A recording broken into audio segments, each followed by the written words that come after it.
everybody, welcome to BrickVault. My name is Mike, and in this summary episode we're gonna go through all the LEGO Ninjago movie sets made so far. So without further ado, let's get into it. If you look at the theme as a whole, it's very colorful. Those, by the way, are all the sets made for the LEGO Ninjago movie thus far, so we don't include any sets that may be released after the recording of this video. Every single review of these sets can be also found on our channel, so look for those. I'm gonna leave some links below for that. But in this video we're just gonna focus on the overall look of the entire very good theme, in my opinion, and maybe just go through these sets in a really quick manner to just really appreciate what LEGO has done so far for the LEGO Ninjago movie.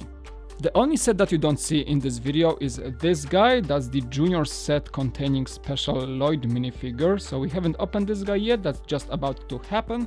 And also there is the movie maker set, the same one as we have seen in the LEGO Batman movie, containing equipment to shoot Ninjago movies with your phone. Those guys are still meant to be opened. I think the theme as a whole is one of the most colorful ones we have received in any LEGO form thus far.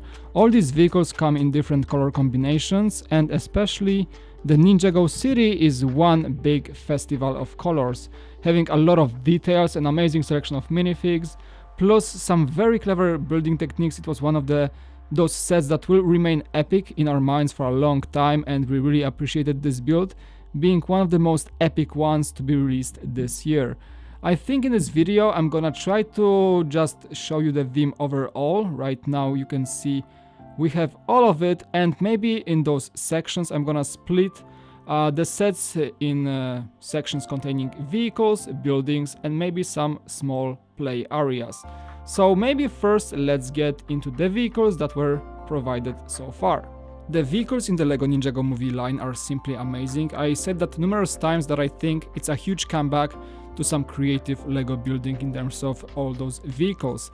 I like the fact that all these guys are in different color combinations, so every single one of them is unique to itself, providing some cool techniques, some cool colors, and it just adds a lot of variety to the entire theme. You can see that, for example, the Shark Army vehicles are always somewhat gray and yellow. That theme is consistent throughout those vehicles, even if they're the smaller ones, like my favorite, the Crab Tank. I would call it the Crab Tank or just a Crab Walker, up the way to the Jelly Sub, and my favorite, pretty much, the Manta Ray Bomber. Those look very consistent and would create a great armory for Shark Army vehicles. And that's just a start before we move into the Ninja's vehicles of choice. And this set pretty much opened up the great line of LEGO Ninjago movie vehicles. The Destiny's Bounty is a set of almost 2,300 pieces with an amazing price of $160 as of this recording, and that marks one of the best price to piece ratios in the whole line. Generally those sets are priced so well for what they give you that it must be one of the best selling themes right now, and one of the most affordable ones for the amount of pieces and the play value you get with each and every one of them. The Destiny's Bounty was marking also a return of those epic naval vessels with beautiful interiors and a selection of great minifigs, including all ninjas that you get in the movie and Master Wu. That was by far one of the best sets from the line, maybe excluding the Ninjago City, but that's a whole other story, and it pretty much opened up the hype for all those amazing vehicles.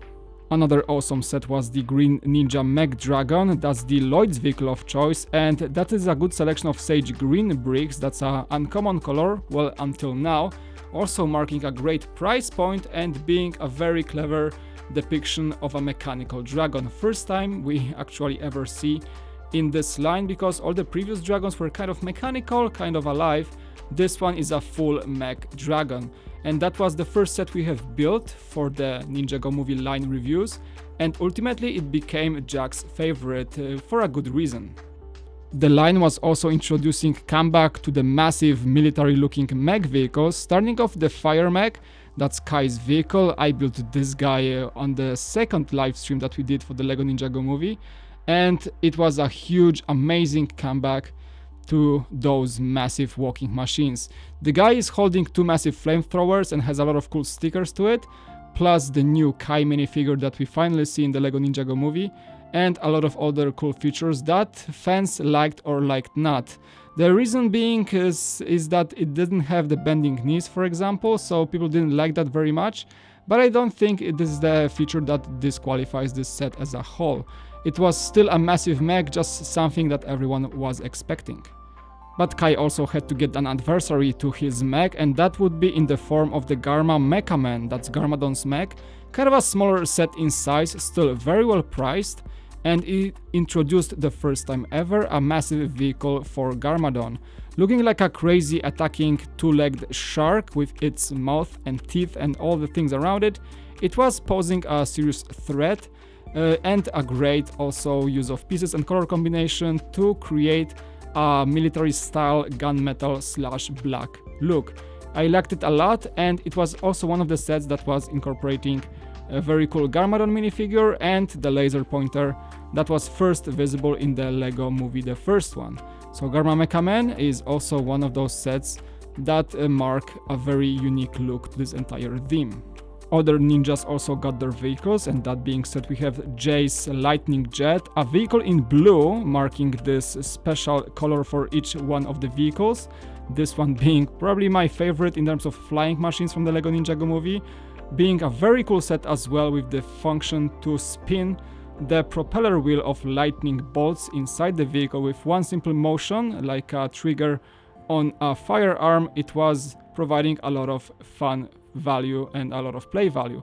Having also a number of cool minifigs, it was one more set to be priced very well and providing a great looking display piece. The Jay's Lightning Jet is, I think, one of the most unique looking ones from all the vehicles. Zane received his ice tank, and also a very unique look. Pointy thing in the back was providing some sort of ice vending machine, as we called it, for some jokes with that, or just an ice cube maker. The vehicle can roll and rattle and provide a lot of fun sounds with that, and basically it is a massive ice cream truck, having great looks from both sides of the massive tracks, and from the back and from the front. It marks for my second favorite vehicle after the Destiny's Bounty in the movie, and I think this is a title well deserved. Great looks and also a very fair price point. The last one for the ninjas was Nia's Water Strider. It was a depiction of a small water bug that we usually see in lakes and alike, and this one was just one of the smaller sets, but very cool looking, a four-legged mech with of course legs moving function and making it a very agile and fast moving vessel. I like this guy a lot. I think it had one of the best prices for what you actually get in the set, including a number of good minifigs and a very good looking mechanical assault / scouting vehicle. Well, that marks the whole ninjas vehicle theme, and I hope to get more. We still didn't get the Quake mech, that's Cole's mech of choice, the one you see in the trailer with one massive wheel in the middle, and this one will most likely, like 99% likely, appear in the 2018 wave of LEGO Ninjago movie sets. Now let's move on to the buildings and play areas. And in terms of buildings and play areas, we didn't have many sets this time around until the recording of this video, but let's just admit the Ninjago city has dominated everything it is standing up against. That is the third largest set ever created to date of this recording, and it is probably the most epic modular building that was ever made.